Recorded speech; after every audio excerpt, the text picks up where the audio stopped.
Hi, I'm Dr. Amy Myers. I'm the Assistant Director for Assessment and Accreditation here at TWU. I wanted to take just a few moments to talk to you about these faculty menus that we have created to assist you with your core courses that you're teaching.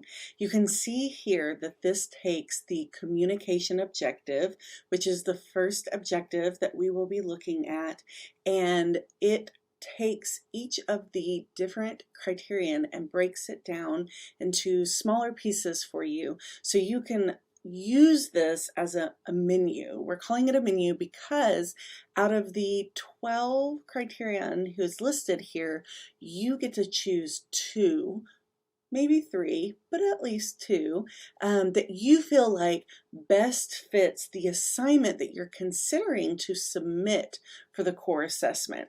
So you may have already received an email from us saying that you have been identified by someone as someone who is teaching one of our core courses, and it also lets you know which objective you are going to be pulling from. So we have 6 objectives here at TWU. And each year we focus just on 2. So for example, this year that I'm making this video, we are using communication and critical thinking as the 2 objectives. So that means that because you teach a core course, you are going to be submitting to us an assignment that you use in your course that you feel like reflects communication and critical thinking.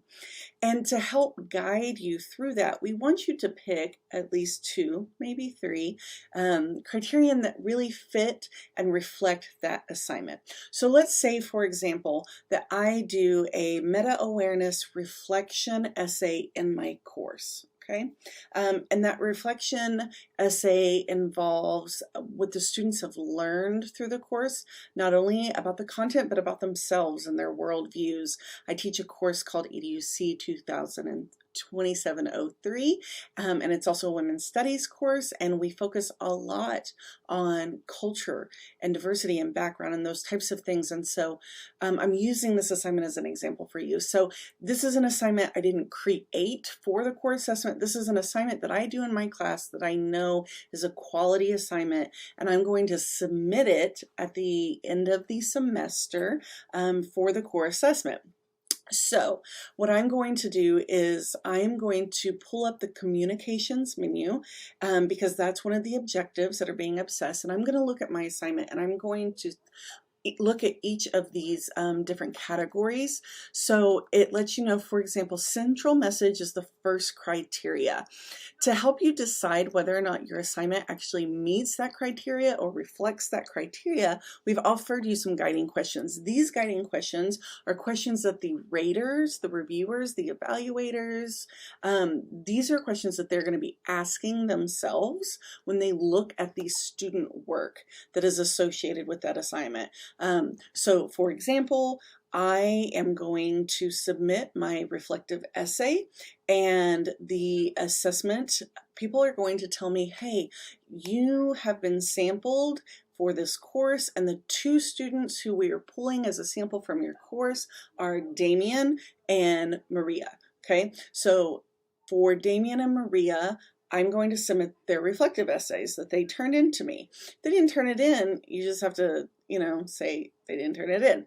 But if they did turn it in, you're going to submit the assignment guide that you give to students so we can see the directions and all those different things, but you're also going to submit the student work. So let's say that I'm looking at my assignment and I'm trying to decide if I submit Damien's essay, do the raters feel like they could identify whether or not throughout the work the student's central message is clear and consistent with the supporting material.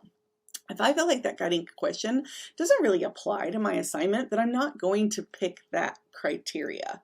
We've also included some additional notes for you, so anytime we feel like there's just a tiny bit of extra information that might be useful for you. For example, right here in comprehension, this one is really important for a lot of people because comprehension is something we think all of our students are doing, but it's important to note that if you want the raters to be able to assess the student's comprehension, you have to include whatever source or text or film or photography or chart or table that the student was pulling from. So if you're trying to assess comprehension over a poem, for example, you have to also submit the poem when you upload your artifacts. So that's something important to keep in mind. Okay, so let's go back again to like deciding as a faculty member or an instructor, how am I going to use this menu? Well, with my reflective essay with my students, I know that they are going to be definitely, let's say they are tying in content development. You know, my students are going to have to, if you look at the guiding question, does the student effectively develop ideas, arguments, or other forms of discourse? My students are doing that in this essay, okay? So I definitely feel like it fits with content development. The great thing about content development is that it also fits the personal responsibility objective. Remember that there are 6 objectives. Personal responsibility is one of them. And if you look here at the top where the directions are, it lets you know that if there is an asterisk with an objective next to it, it means that this criteria not only meets communications objective, but it also meets the personal responsibility objective, which is great for me because if I have to do core assessment again later on when personal responsibility is one of the objectives, then I already know I can use my reflective essay. So that's kind of how we would use the menus. Down here at the bottom, it lets you know which courses are being pulled from, which core courses are being pulled from for that particular objective. So it lets you know here that communication is an objective that all core courses are being assessed over. So another thing that I'd like to show you real quickly is how you can tell whether or not when those courses are going to be assessed over different objectives. So when you go to the academic assessment page and you click on core assessment, you can see all these different pieces of information here. And when you scroll down, it says if you're interested in finding out whether or not you teach a core course that's being assessed this year, you can click this document. And when we click this document, you can see here, for example, Art 2403, it shows you which objectives that course in particular is assessed over. Remember, there are 6 objectives. Art 2403 only gets assessed over these 4 objectives, and it lets you see exactly what years you are going to be assessed over that. So let's use my example, my course. So I also, while I'm the assistant director in this assessment position, I'm also a faculty member. So I am experiencing this with you. And so you can see here, EDUC 2703, that's my course that I teach. So I am going to be assessed this year, 2021, 2022 for communication and critical thinking.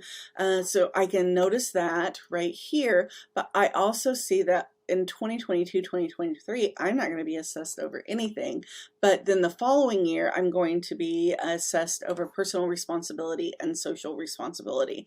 And so when I use that guide, again, that menu that we can see here, let me go back to full screen mode for you.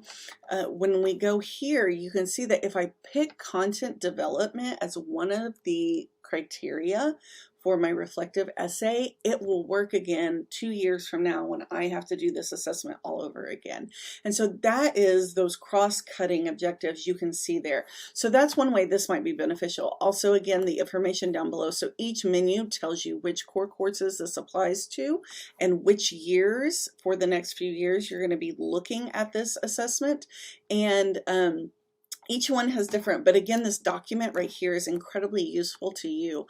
Another thing that I want to point out to you is when I say that you are being assessed, it's not you, it's not your teaching, it's your students' work, right? So if you say that my students are being assessed over content development, so you submit the assignment, I submit the directions, the rubric for my reflective essay, and then I also am going to submit my students' work. So Damien and Maria were my sample students, and I'm submitting their work. We're not assessing you as a faculty member. So keep that in mind. But when you choose your criteria, choosing your criteria is important, for one, because you'll know what is it that that assignment is really doing in relationship to our core objectives. When you go here, so CASI is not open right now, but CASI is the program, the software that we use for core assessment. And when you go to this, you can see here, it says welcome to core assessment. And when you click on create assignment, this is where you will upload the directions, the rubric, the assignment, and all those different things. And then you can see right here, it says select objectives for this assignment. And that is where you'll be like, okay, so this year they told me we're doing communication. So you'll click the drop down arrow. There's not one here yet, but it will be there. It will be coming soon. And you'll click the drop down box and you'll click communication. And then you'll remember that one of the criteria that you were shooting for, that you feel like your assignment really reflects, is the content development. So you are going to click the down arrow and again, content development. And remember, you need to have at least 2. So I might feel like my assignment really meets content development, but I also feel like it meets audience appropriate approach and structure. And again, I'm remembering that in a couple of years, I'm going to be assessed over social responsibility. So that allows me to choose these 2 criteria, because not only do they meet communication, which I know I'm going to be assessed over this year, but I also know in a couple of years I'm going to be assessed over personal responsibility and social responsibility. So that is how to use these menus as a guide. As always, if you have questions, don't hesitate to reach out to us.